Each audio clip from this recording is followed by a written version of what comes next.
joined by Mr. Wisconsin himself from the Rochester Rhinos, Tony Walls. Thank you for joining us, Thanks. Tony. Welcome to the show, Tony. Yeah, no problem. How you guys doing? All I'm right. doing great. Wow. You scored one of the greatest goals I've ever seen in USL in recent memories on Saturday in Pittsburgh. Free kick from Really? from the 20. Pittsburgh set up the wall on, I don't know, the 15. Well, no, it'd be like probably the 12. Uh, just bending it beautifully over the wall. The goalie literally was frozen. Have you ever scored a goal like that ever?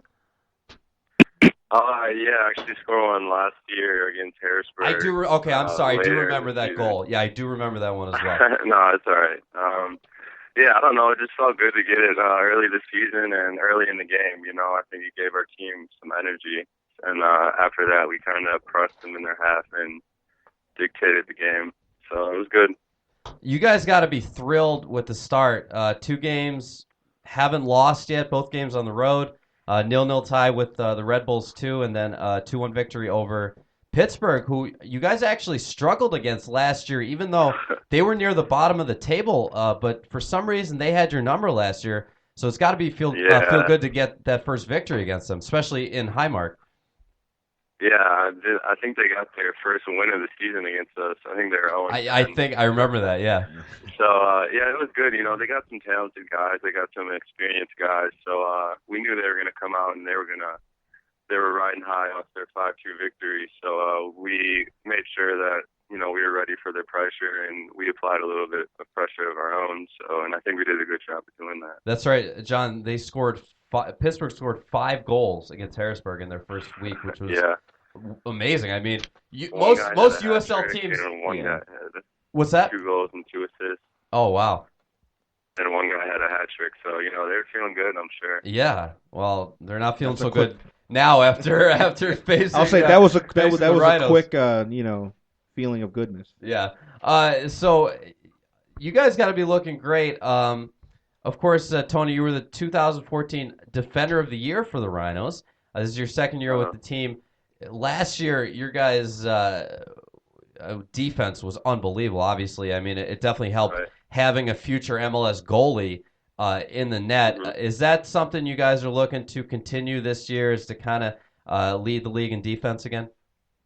Yeah, that's something that Coach Lilly does a really good job of making sure that everyone comprehends and is on the same page when it comes to defensive organization and shape. So, our defensive numbers last year were so low because I think we defend well as a team. It's not just the back line or the goalie. So, everyone's working and, winning second balls and communicating. So, I think this group is, we have some experienced guys, so I think we're going to be even better this year once, the new guys start gelling and whatnot. So I'm excited. Now, you're listed as a defender slash midfielder. Are you kind of the free kick guy? Will we be seeing you take more of those?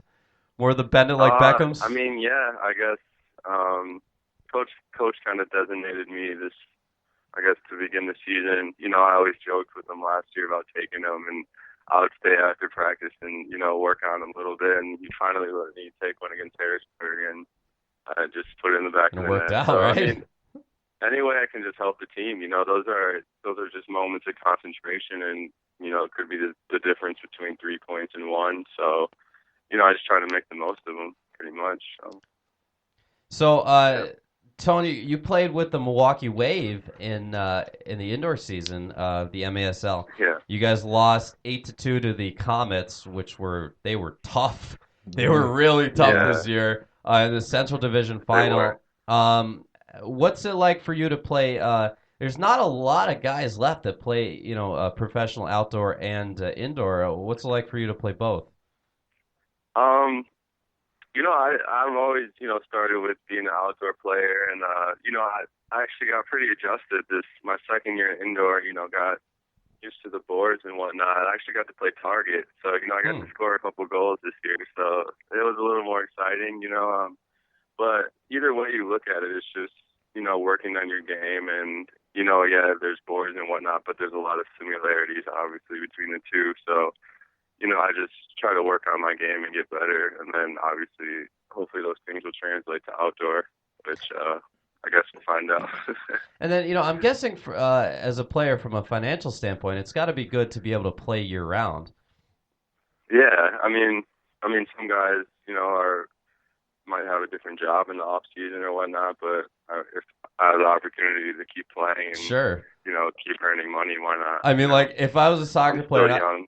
Yeah, if I was a soccer player and I could choose between playing indoor soccer in the winter and like working at Target, I'm gonna play in the MASL. Like, you wouldn't want to work at Target? No, right. I'm okay. Seems like a no-brainer, right? Yeah. So let's talk about you're from. The badges. I was gonna say you're from Wauwatosa, Wisconsin, which I've never heard of. I'm guessing it's a town of like 15 people and like some badgers in the town. Am I wrong, Tony? Am I wrong? Is it a big city? You're completely wrong. Oh my God, I've never heard of it. Wauwatosa is pretty much Milwaukee. Okay. From one street, it's like the closest suburb to the west. Okay. One street is Milwaukee, and then if you go to 65th, it's Wauwatosa. So all right. It's not farmland, like I'm sure you're thinking. See, I don't know. I feel like everyone on the East Coast thinks that it's just all farms and dairy land. Well, that's all we're fed. I mean, we see the Green Bay Packers, and all they talk about is cheese, and you got to be pumped for tonight. We're recording this on Monday. The Badgers going for a national championship against Duke. So you got your cheese head on. I don't know. Do they do that for the Badgers, or is that just the Packers thing? I'm just wrong about everything in Wisconsin here. You're batting 1,000. But my sister actually went to Madison. She played 4 years there. She's the second all-time leading scorer. So for basketball, I'm kind of for soccer. Oh, okay, okay. And she actually just signed to Chicago Red Stars. Wow, very cool. Yeah, I'm excited for her this year. But so I would always cheer for her. But I mean, I just love watching the Badgers basketball team play. They're such a team, and everyone knows their roles, and they're efficient. And I may or may not have some money riding on them. Okay. Now, some people think that they got a little lucky the other night. It looked like a shot clock violation to me. Now I'm a Michigan State Spartan, so to me I didn't really care at that point. I was still sad from the first game, but you guys got a little lucky there. You're a Spartan fan? Yes. Oh, okay. I don't know. I saw the replay too, but I mean, what are you gonna do about it? Yeah, you know what? I mean, hey, sometimes you need a little luck. Huh? Exactly. Something had to happen for Kentucky to go down. I had Kentucky going down in my bracket in the semifinals as well, but to Kansas, and wow, that did not work out. Well, it should be a good one tonight. You played college basketball for a year for Green Bay, correct? Yeah, I did. I played my freshman year. That was always something I wanted to do. Originally, I was going to go to Marquette, but Tom Crean ended up leaving. And then Buzz Williams wasn't all about the idea, so I decided to go to Green Bay. And I had a good freshman year with soccer, so I kind of just decided to focus on that. But, I mean, I think basketball is my first sport, so I always follow it, and big NBA fan as well. Would it have been tough to play two sports through college? Yeah, I mean, they overlap probably, 4 to 6 weeks. But, I mean, other than that,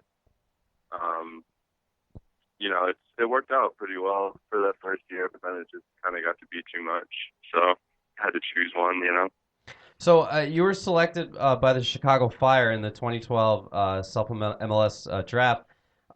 Tell me, how does that work? So you were sent to the PDL team for the Fire? Is that correct? No, I was on the professional team. Oh, you were? Okay. I was under contract, yeah. The supplemental means, it's pretty much all just a ticket to preseason. So whether it's the first round or second round or supplemental, you all get invited to preseason, and then they decide from there who they want to sign. So I went through that whole process, picked up late in the draft and ended up earning a contract. So, that was a really cool experience, and I think I grew a lot as a player in that year playing with the guys I did. So that was pretty cool. Very cool. And then being close to home. So. How did you end up in Rochester after that? Well, I got released. They let me go, and then my agent couldn't find me a team or whatever, so it was late in the year, and then I kind of sat out the season, and then got back after playing indoor without an agent, and then my good buddy JC Banks, who you guys might know, Yeah, absolutely. Oh, yeah. hooked me up with the tryout here, and then I got one of the last contract spots last year, and then just kind of going from there, 1 year at a time. So. Very cool. Well, you know what? I mean, you seem like you have a bright future ahead of you as a defender, and I'm guessing we'll see you back in MLS at some point. Tony, good luck. You guys are going to you guys are going to Montreal this week. Yeah, that's actually my former coach, Frank Lopez, is the head coach out there. Oh, okay. So it'll be exciting. Anytime you get to play an MLS side, it's good competition and good measuring stick. But I think we'll be up for the challenge. Now, yeah. Is this game at Stade Olympique? Or is the game on Saturday at Stade Olympique, or is it at an outdoor venue? Do you know? I think it's at the stadium. Is that what you said? Oh yeah, Olympic Stadium, where the Expos used to play. It's at their stadium, I'm pretty sure. Okay, well, because I know they played their first game against FC Toronto at Olympic Stadium, which is where the Expos used to play. It's where they host the Grey Cup. It's like it's where they just had the Blue Jays playing the Reds this past weekend, and they drew 50,000 people there. So I'm wondering if you guys are playing there, because that's indoors. Yeah, I'm not sure, to be honest. Oh. I would have to ask. Okay. I mean, I would guess you're probably hoping you're playing indoors instead of. I think their home venue is where the Impact used to play. Stade, was it Claude Robillard? Complexe Sportif Claude Robillard, which is where back in the kind of the glory days of the A-League and then the early USL. It's where the Impact played their home games. They used to, sell that place out, especially when they played the Rhinos. That used to be a huge rivalry, Tony. Yeah. I heard Rochester, Montreal, yeah. Lots of history with that. Yeah, we hate Rhino. We hate Rhinos. That's what they used to say. Yeah, the Frenchies were never a big fan of Rochester. But really? Yeah, no, they absolutely. Yeah, it's a good run. So it'd be nice to see. Hopefully that the rivalry kind of comes back. I know it's obviously totally new teams now, but it should be we'll interesting. Have to start it off the right way. Absolutely. Well, good luck this weekend, They play Tony. at up in Saputo Stadium. No, John, that's the Impact. You got to look up FC Montreal. It's a different team. It's called. I thought you were talking about the. No, FC. They're playing FC Montreal. Tony. No, we're playing the Impact too. It's yeah, but they're called like their second team. Yeah, they're called FC Montreal. Oh, okay. Unless I was misinformed. But anyways, you're playing a soccer team from Montreal, and there'll probably be a lot of French-speaking players out there, and probably French-speaking referees. They also play at Saputo Stadium. No, they were playing FC Montreal. I'm telling you, that's wrong. I heard they were playing right there. I think that's wrong. Look, Complex. The club's home field is planned to be Complexe Sportif Claude Robillard. The club will play after undergoing renovations. In 2015, the club will play home games at Saputo Stadium. Okay. Wait, maybe John was right. All right. Learn to read. Maybe you guys are playing at Saputo Stadium, home of the Impact. This is quite a mystery, Tony. We have no idea where the Rhinos are playing this weekend. We just know they're playing somewhere in Quebec. Yeah, well, I mean, doesn't really matter. Okay. Anyways, good luck this weekend, Tony. Thank you so much for joining us. We'll have to keep in touch with you later this year. All right. Yeah. Maybe I'll talk to you on Twitter or something. All right. Sounds good. Tony at T Walls 20 on Twitter.